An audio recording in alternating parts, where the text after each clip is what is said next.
Welcome to our Thursday edition of Chris Fabry Live, the program on a mission to make every conversation one that will stir your soul and mine. I have something special for you on this recorded edition of the program.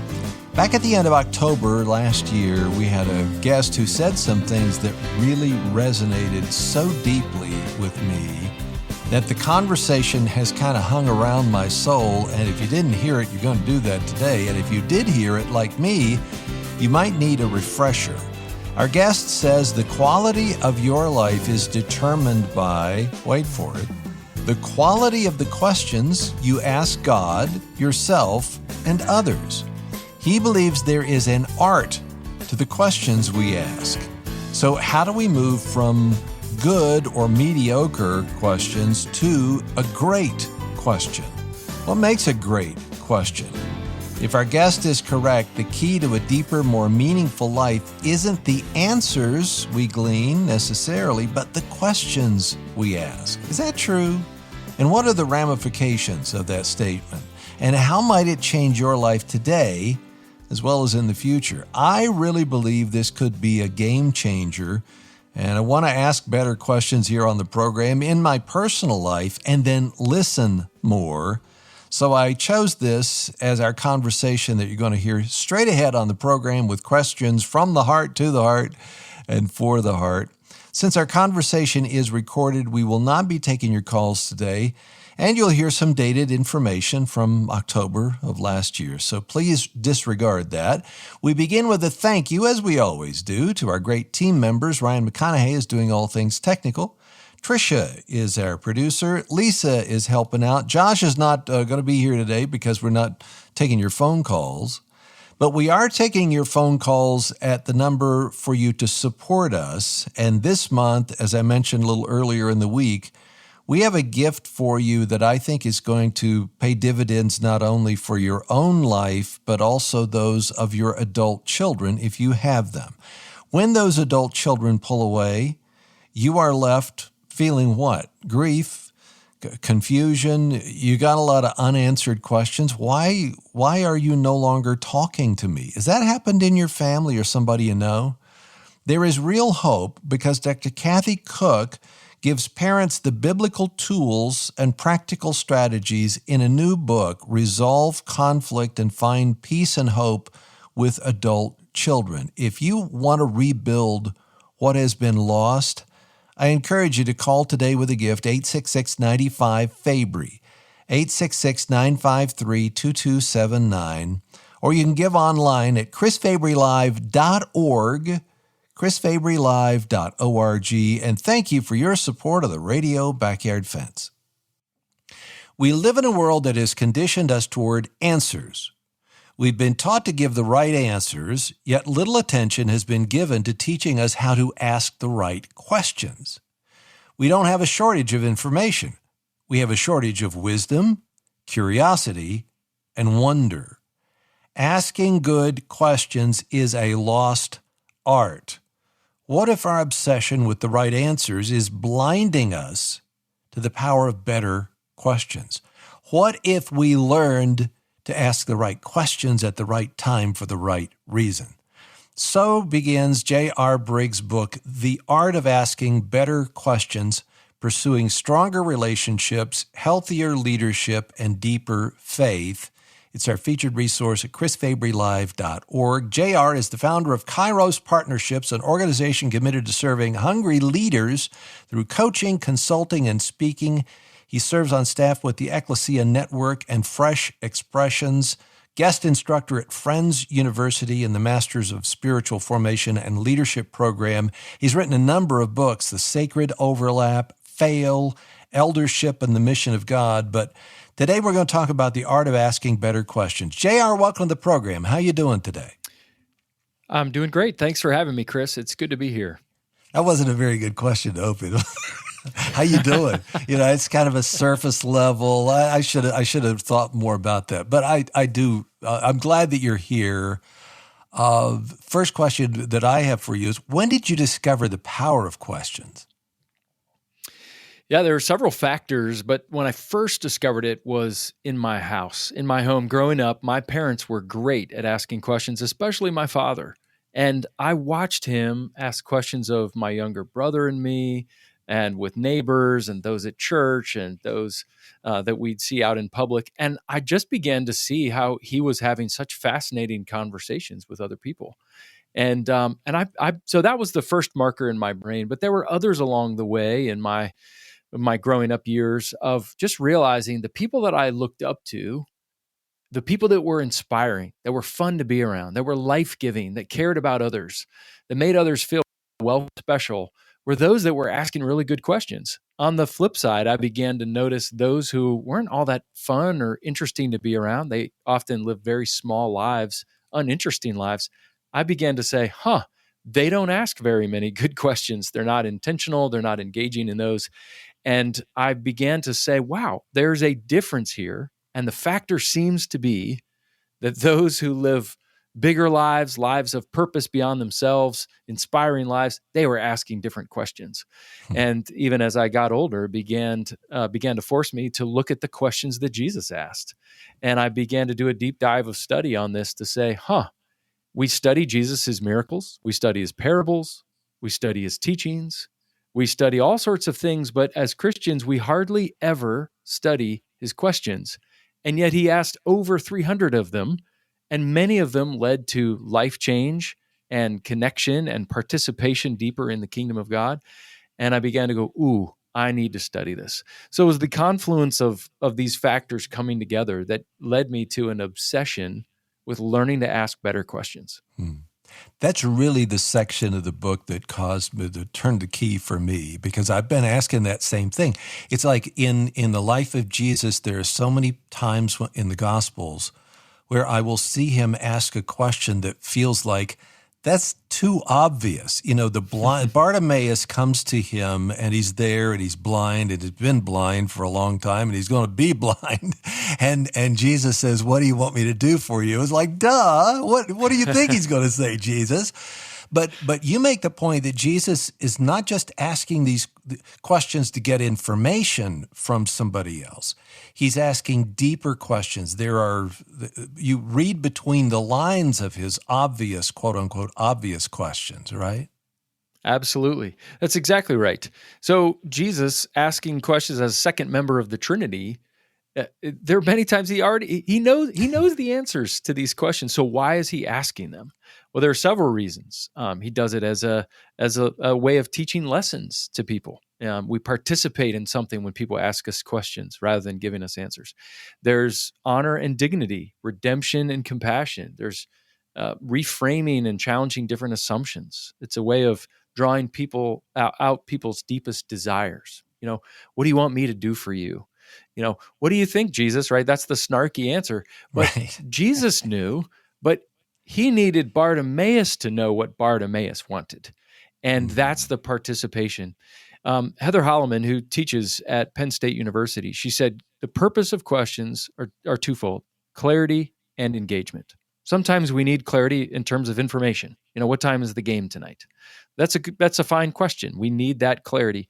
But so many of the questions that we ask and potentially could ask are for engagement. And that could be discovering something new, engaging with a new topic or a new idea, but especially with connecting relationally with others. And that's certainly what we see Jesus doing with many of his questions, is engaging with other people. And he learned this from his Father. The book of John says that he doesn't do anything than what he sees his Father doing. What did his Father do? All throughout the Old Testament, we see God the Father asking questions. Why would the God of the universe, who knows everything, ask questions? It's to connect with, to love, to challenge, to draw deeper, closer to his own creation. And what a God who would be so loving to humble himself and to love us enough to want to reach down and ask us questions to connect with us further. I just love it. I mean, there's just so many cool interplays that exist between the questions of God, which there are a lot, and the questions of Jesus in the New Testament, which there are a lot, and we can learn a lot from them. I love that in the garden, walking in the garden, where are you? It's like, well, wait a minute, you're God. You know where you know where he is. Why are you asking where are you? Oh, so the question is not for God to know where Adam and Eve are. It's for them to ask the question, where are we and why are we here and why are we hiding? And okay, so you get the idea behind J.R. Briggs's book, The Art of Asking Better Questions. But we're going to go deeper today because there's a husband or a wife who's listening, and you say, "There's this. I used to ask my spouse questions. We used to have these long conversations, and we don't do that anymore. Why is that?" Or you have a teenager in the house, and you ask the question every day. So what happened at school today, honey? And you get you don't hear any answer. Maybe there's a better question that you can ask your spouse or your child or your friend, or somebody at church that you're first meeting. Maybe there's a better question that will lead you to someplace deeper. That's what I hope will happen in this conversation here at the Radio Backyard Fence. J.R. Briggs, the Art of Asking Better Questions, is our featured resource at chrisfabrylive.org. Again, go to chrisfabrylive.org. There's some great questions coming up straight ahead on Moody Radio.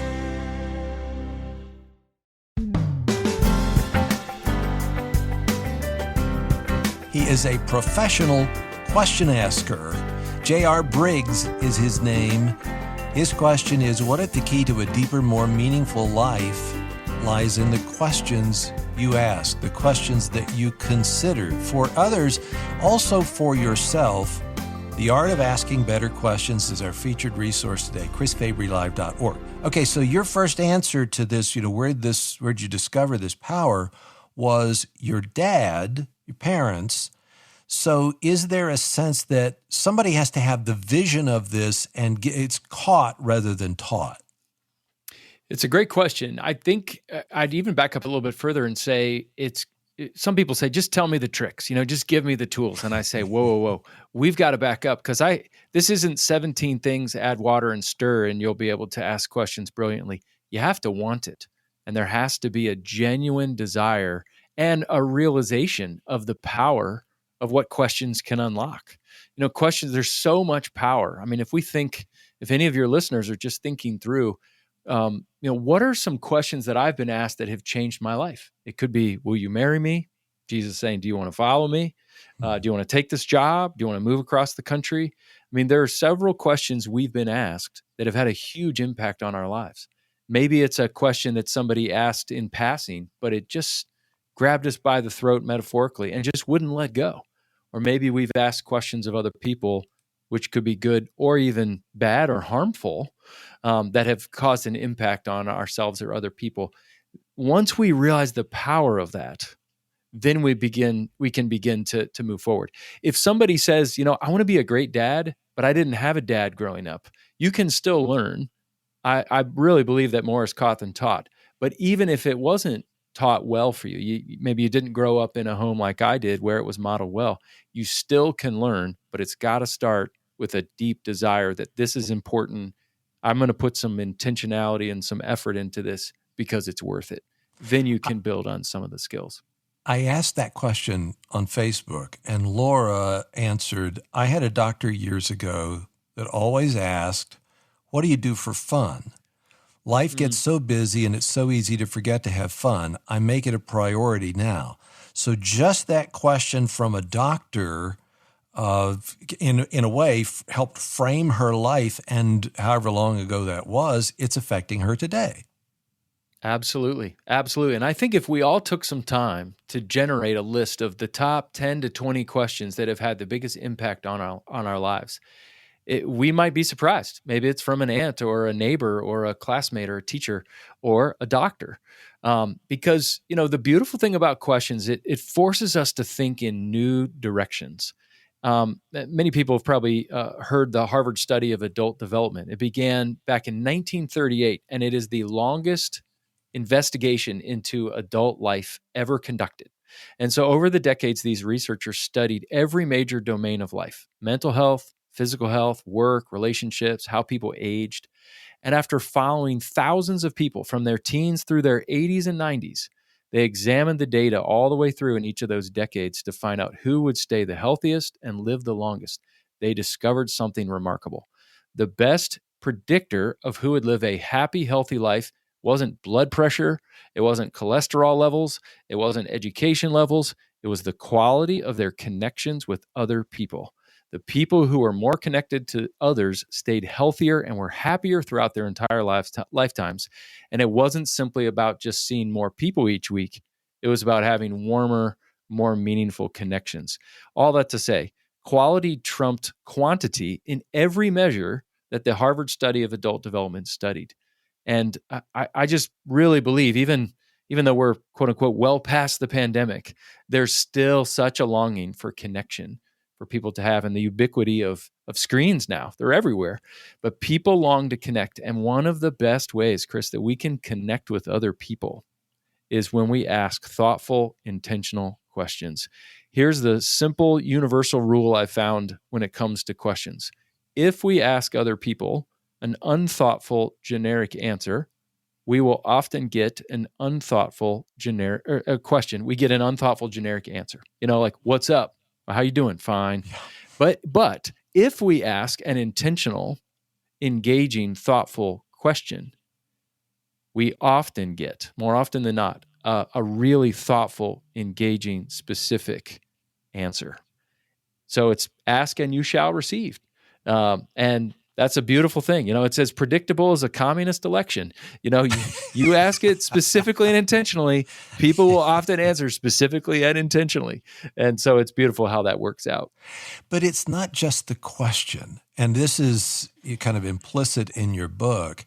It's not just asking a good question or a great question, so that you get somebody who says, boy, that's a good question. And I've had that happen, here on the program. I ask a question and they'll say, well, that's a good question. You even did it here. It's like, yeah, I feel good about myself.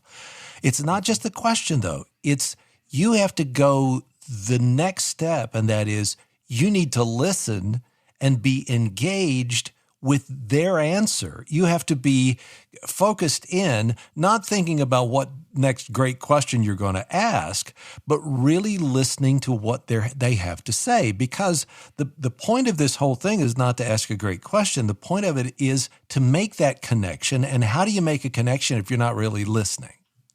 Correct. Yes, I'm so glad you brought this up. I mean, what's interesting is that the Chinese symbol for listening actually incorporates the symbol for ears, eyes, and heart all together, which I think is fascinating. And there was a sociologist by the name of Charles Derber. He was at Boston College in the 1970s. He created a study called the Attention Interaction Project. And through studying hundreds and hundreds of conversations, he was able to see they broke down into one of two categories. One category was called shift response. And this is where somebody might ask a question and the person would shift the answer away from someone else and onto themselves. They would take the spotlight and they would point it on themselves. But a support response is where someone asks a question, a response is given, and then the person who asked it stays supportive of that person. So a shift response might be like, so what'd you do this weekend? Oh, we went to the movies. A shift response would be, oh, we hate the movies. We never go to the movies. Well, I just shifted the focus off of the person I'm with and onto myself. But a support response would be, oh, what did you do this weekend? We went to the movies. Oh, really? What movie did you see? Oh, did you like it? Oh, what was it like? Is that long or is that short? Did you go by yourself or with friends? I'm keeping the support on them. And that's one of the best, most practical ways we can listen well is just being aware of our shift responses, which are competitive interactions, and our support responses, which are cooperative interactions. And there's one small story that I found fascinating. So Lady Randolph Churchill, which is Winston Churchill's mother, she wrote in her journal that she had once dined with the British politician Benjamin Disraeli.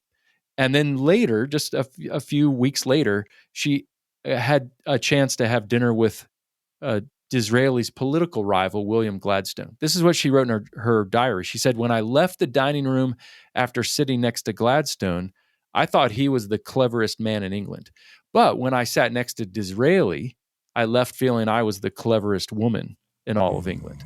Yes. And my sense is that Disraeli who was a master orator, he was also a really attentive listener who steered the conversation away from himself and toward whoever he was with. And it's that adage from Teddy Roosevelt: people don't care how much you know until they know how much you care. And one of the ways we care is support responses. And once you hear the difference of shift response versus support response, you can't unhear it. It's everywhere in our culture. And sadly, in our current culture, there's a lot of shift response and very little support response. This is one of the, and I feel shame and guilt about this every time I think about it. And that is because I do this every day, and there are programs that we'll do where there's not a guest, but there are callers. A lot of times a caller will call and they'll tell a story, or this happened to me in answer to a question that I've thrown out. And immediately it will spark something in me that had happened to me, back in my childhood. I'm so excited about it. And I start talking about that. And then I realize, wait a minute, you just shifted from their story to your own story. Why did you ask? Why did you go stay with them? You're the one that's got the program. You can talk as much as you want, anytime you want. This is their opportunity. And I try not to beat myself up too much with that. But when you see it, you're right. You do see it. And it's hard for me in the middle of the response, when I have shifted, to say, oh, I did it again. There I am again. And I can respond to that and just say, okay, mercy, Lord, grace to me. I'm going to receive forgiveness and move on here, right? Absolutely, sure. And to clarify this too, we don't want to be too legalistic about it, because it is important, if we're going to connect with people, that there is a sense, if we're playing pickleball, we need to hit it back over the net to keep the game going. And so I think if it's only one-sided, it can feel a little bit robotic and transactional. And so we do want to share with our lives. The goal isn't that we never engage in a shift response, but to make sure that it's overwhelmingly a support response. Yes. In fact, if we ever have people in our lives where we say, they're a really good listener, my sense is that they are incredible support response people, number one, and they also give you what I call a full-bodied yes with their body language. Their eyes, their shoulders, their head is nodding, they're smiling, they're attuning to you and what you're talking about. And I think that's a wonderful thing. I do know people who are great listeners and not great question askers. I do know people who are great question askers and not great listeners. But I think if we can be the kinds of people who are great question askers and great listeners, it's amazing the depth of relationship and the connection that can occur with the relationships in our lives. Is that why some people, you're in their presence, you've already described this, but you're in their presence, and I hear this from other people, I feel like I'm the only one in the room. They're focused on me, and they're really interested, and it feels like they want to know more about me, and I'm not just a prop in their lives. Absolutely. You can't fake curiosity. In fact, there are 4 essential pillars if we're going to be people who ask great questions. The first one is it's got to be curiosity, and we can't fake it. If we're not curious, people will be able to tell. And so if we're curious and we just cultivate a life of curiosity, it's amazing how much easier it is to ask questions. So that's the first one. But we also, secondly, need wisdom. We need an incredible amount of wisdom to know, as you just referenced, Chris, do we respond with a story from our own lives, or do we keep going?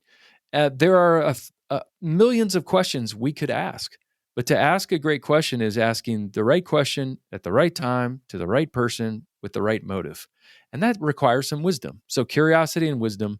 But third, we need humility. Why? Because when I ask a question, I'm admitting I don't know. And if I don't want people to know that I don't know something, I won't ask a question, which means the fourth, we need courage. Because if I have a potential to maybe look unintelligent, or worse, to look stupid in front of others, I'm not going to ask a question. So it takes some courage to say, I don't know the answer to this. So that's why I really believe that every great question has to have a posture from us of curiosity, wisdom, humility, and courage. How many times in a a college class or Sunday school class, if somebody raises their hand and asks a question and they say, this is probably, rudimentary. Maybe this is a dumb question, but they ask it. And then afterward, people go up and say, thank you for asking that. I was thinking the same thing, but they didn't have the courage to ask the question that seemed like, well, people are going to think less of me if I ask this. That's exactly right. In fact, that's why we preface so often when we raise our hand and say, this could be a dumb question, but we're kind of protecting or trying to protect ourselves a little bit, or send a signal prefacing, hey, don't shoot at me here if I don't know this, because it does take courage to raise our hand. And you're right. Oftentimes people say, hey, I'm really glad you asked that, because I was thinking the same thing. And Bingo. I'm so glad you did. I learned a ton. That's why courage and humility are so important if we're going to ask better questions. That's J.R. Briggs. He has written a really good book, The Art of Asking Better Questions, Pursuing Stronger Relationships, Healthier Leadership, and Deeper Faith. Go to chrisfabrylive.org, click through today's information. You'll see that right there. chrisfabrylive.org. There are more great questions coming up straight ahead on Moody Radio.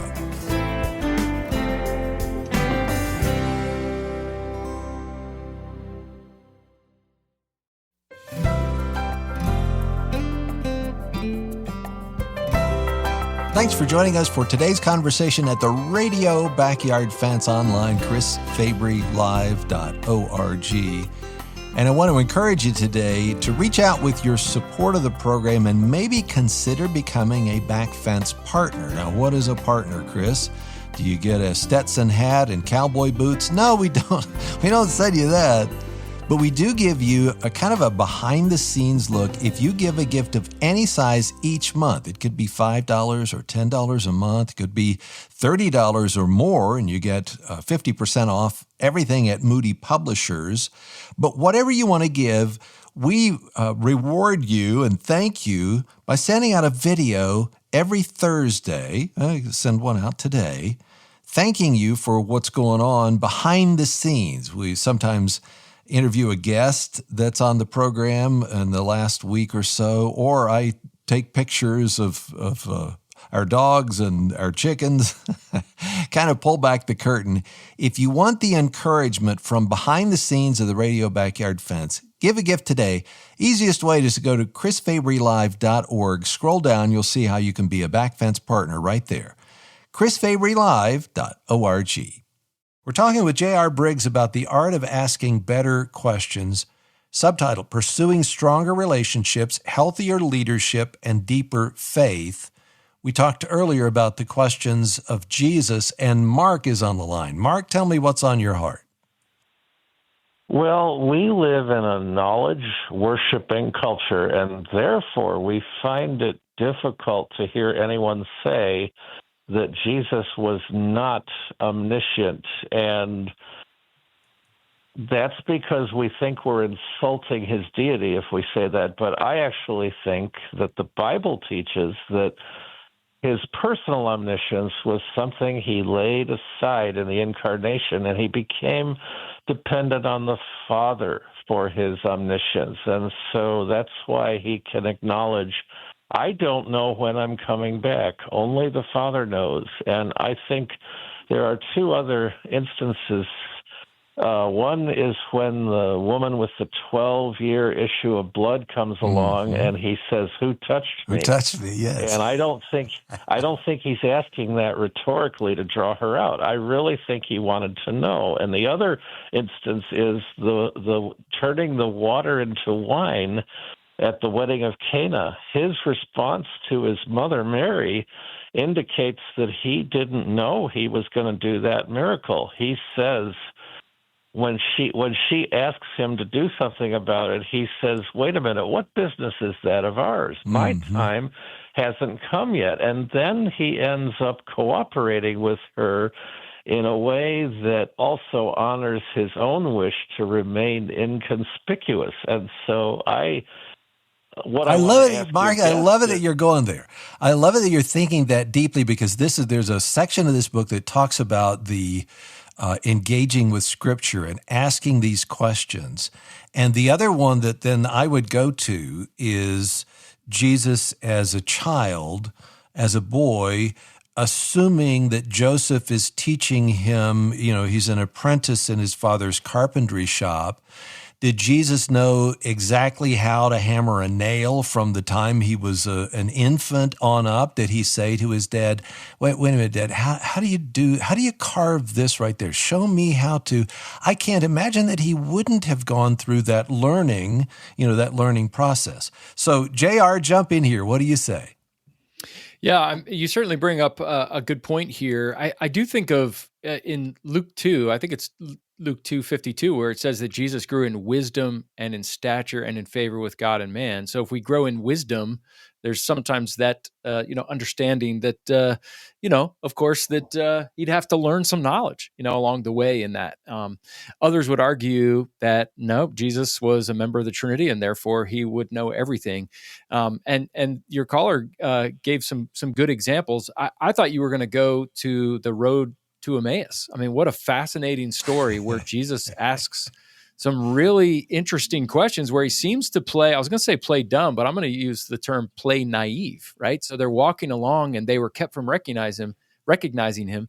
And he asked them, what are you discussing together as you walk along?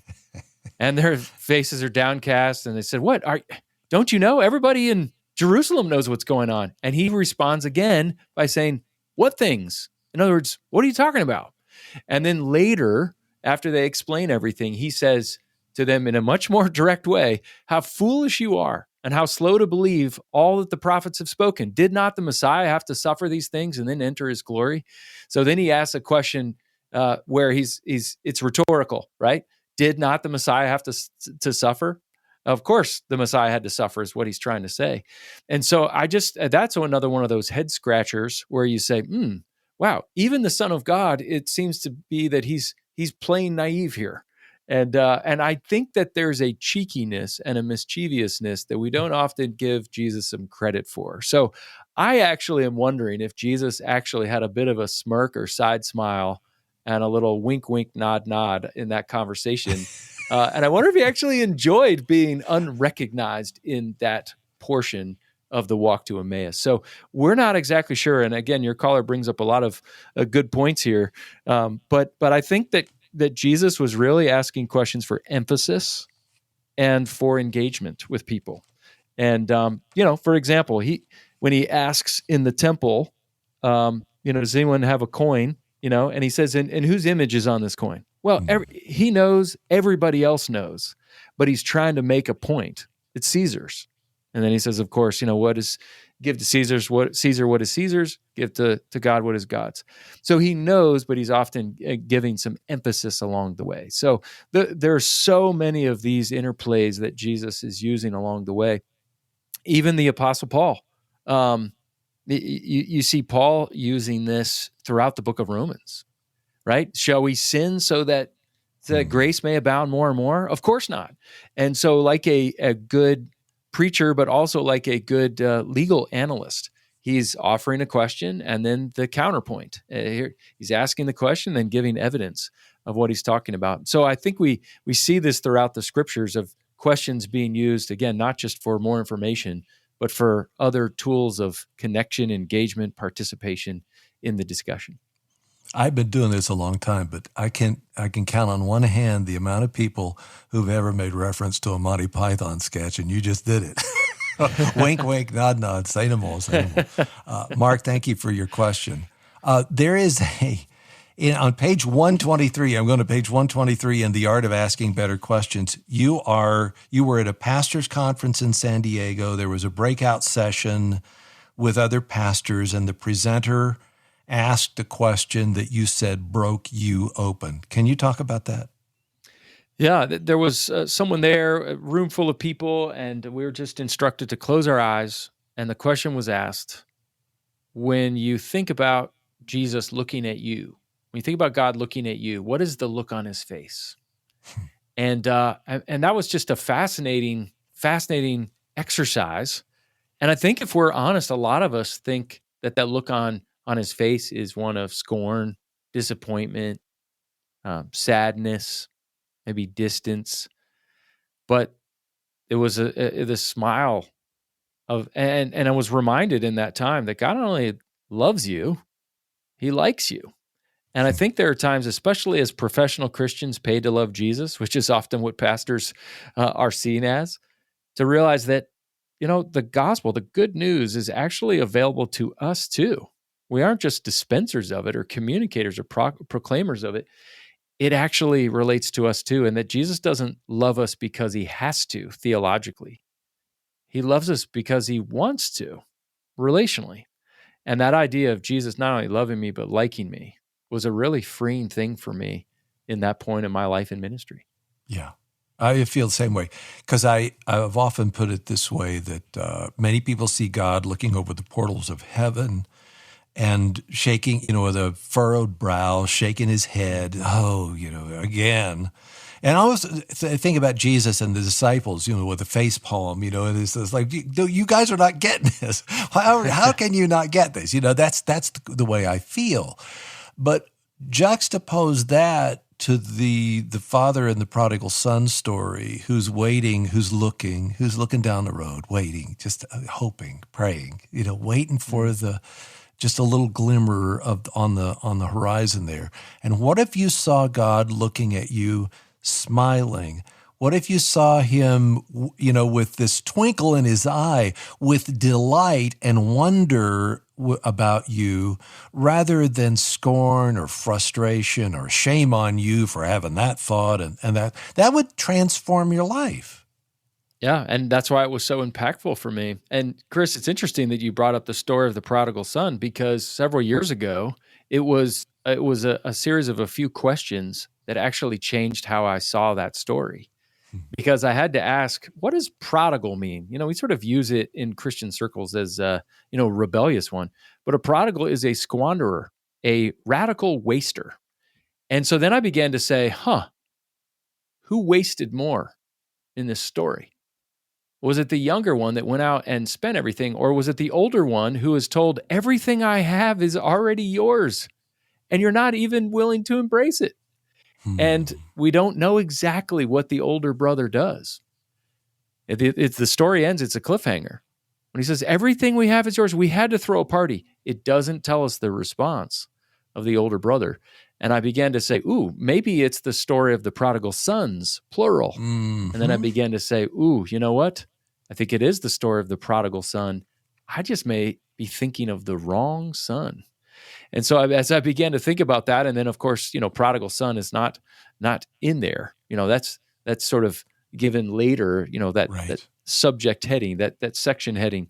But as Tim Keller talks about, the prodigal God, that would love so much when no one else would, to be able to just quote unquote, and those are in quotes, waste his love and his grace on sons that don't deserve it.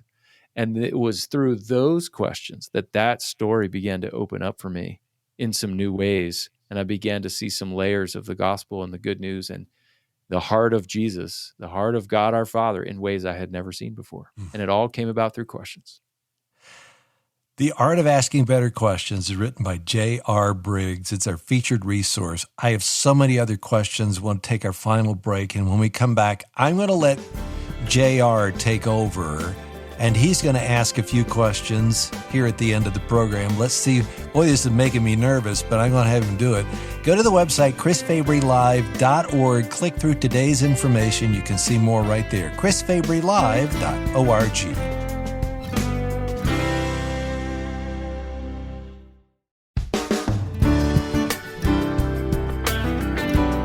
Our remaining moments with J.R. Briggs here at the Radio Backyard Fence and a best of broadcast from the end of October.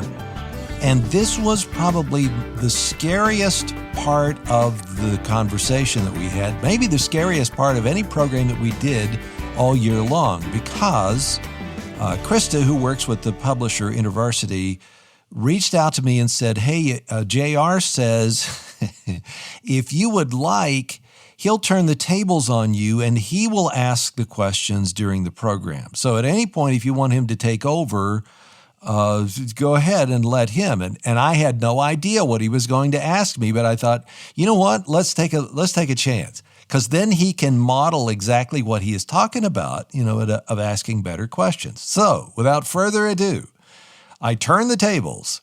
Here is J.R. Briggs.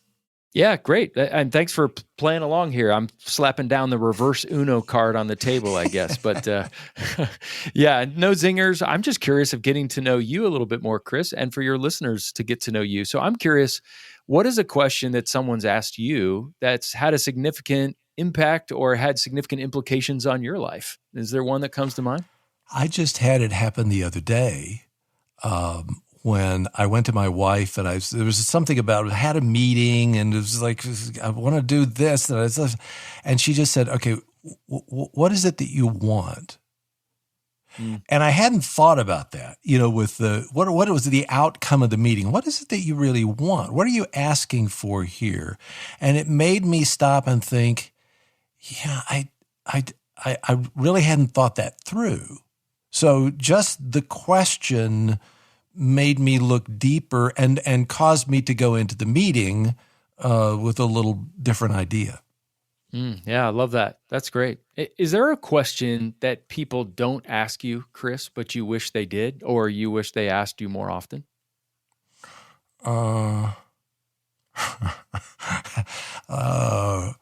Do I owe you something? How much do I owe you for that? No, what it makes me think of is when I get my hair cut or when I go to the bank, and I'll have these obligatory questions. So how's your day going? Or what do you have this weekend that's really important to you? Or what's different this weekend? There'll be these kind of innocuous questions. And the reason why they fall flat to me is because I know that the person there is only asking, or I feel like the person is only asking them obligatorily out of obligation. I got to make the conversation go here. And it's like, no, you don't need to do that. I'm fine just doing this transaction or getting my hair cut. I don't have to have you ask me a question. So that really doesn't answer your question. I'll have to think about that. But that's a good one. What are the questions? What are the questions people ask you that you wish they didn't? I mean, that's another one that we've on its head, and you just answered that. And that I've actually not considered that. And that's a question I'm going to start thinking through some more, Chris. So you've even pushed me a little bit, which is fantastic. Look at what I did. Can I tell you one question I asked of my father? Yeah. He worked we lived on a farm, we grew up on a farm, and I always thought, if my dad could do this full time, he would raise cattle and corn and beans and all that. That's what he would want to do. But he worked at a chemical plant for 30 years, and he worked shift work, meaning days, evenings, and then midnights, get a week off, and then do the same thing, days, evenings, and midnights for 30 years. And one day I said something like, that must be really, terrible to have to work at a plant for as long as you've worked and when you would want to be here, doing the farm. How did you feel about that? And he said, I loved it. He said, I love the challenge of every shift that I work, keeping people safe, keeping the work going. It was as if, and when he talked about it, he just kind of came alive. It was as if the work provided a mission for him, not just a paycheck, solving a series of problems every day that made him important. It gave him a purpose. And if I hadn't asked the question, I'd never have known that. That's a fantastic example of the power of questions where we don't assume, that we just go ahead and ask. And what did you do? You got to know and connect with your father and learn a side of him you didn't know before, which again is the whole point and purpose. So, how would you assess your own question asking? I would say you're good. I mean, I don't think you'd be in the spot that you're in right now if you didn't have some skills in that. But how would you assess your own? And then maybe a part B, if you were to grow by 10 or 15% in your question asking ability, what would you do? My analysis is if you turn the microphone on, I'm good. When you turn the microphone on, I'm not as good because here I'm up front. Here, it makes a difference how other people see me. when you turn the microphone off, then I'm just with people that nobody else sees these conversations. So, and I said to one of my kids the other day, I said, I feel like I've not been the father I want to be, to know my kids as well as I want to, and to my wife and other family members too. I'm not there. And I think this thing that you have written and that we've talked about today is the finger on the nerve of my life. And that is, have the courage to ask the questions and dive deeper into what they're doing, how they're feeling, and it will draw you together. It may make you a little more uncomfortable in some ways, but it will draw you closer to their heart, and you'll see yourself more. That's what you've done in this book for me, JR. Well, thanks so much. And it's been a real joy to be on the program. I really appreciate you even trusting me to ask you some questions here at the end. We should have started earlier. You should do the whole program. I think we can do the whole program just on the questions of God and the questions of Jesus, and that's just a small part of the book. And there's one story at the end where there was a guy at the back. Folks, you got to get the book and read this. There was a fellow when he was doing a seminar, JR was doing this seminar, and this fellow at the back just wasn't interested, and JR challenged him. And months later, this fellow came back and said, "What you have done has changed my life." It might do that for you. The Art of Asking Better Questions by J.R. Briggs. JR, keep doing what you're doing. Keep asking questions and listening well, and come back real soon, okay? Thanks so much, Chris. Really appreciate the opportunity. Well, I survived that segment with JR asking the questions, and I'm so glad. And thank you for listening today. If you go to the website and click through today's information at chrisfabrylive.org. You will see more about J.R. Briggs and the book, The Art of Asking Better Questions, Pursuing Stronger Relationships, Healthier Leadership, and Deeper Faith. Put this into practice in your own life, in your own relationships, in your family, in your workplace, in your church, and see what happens. Again, go to chrisfabrylive.org.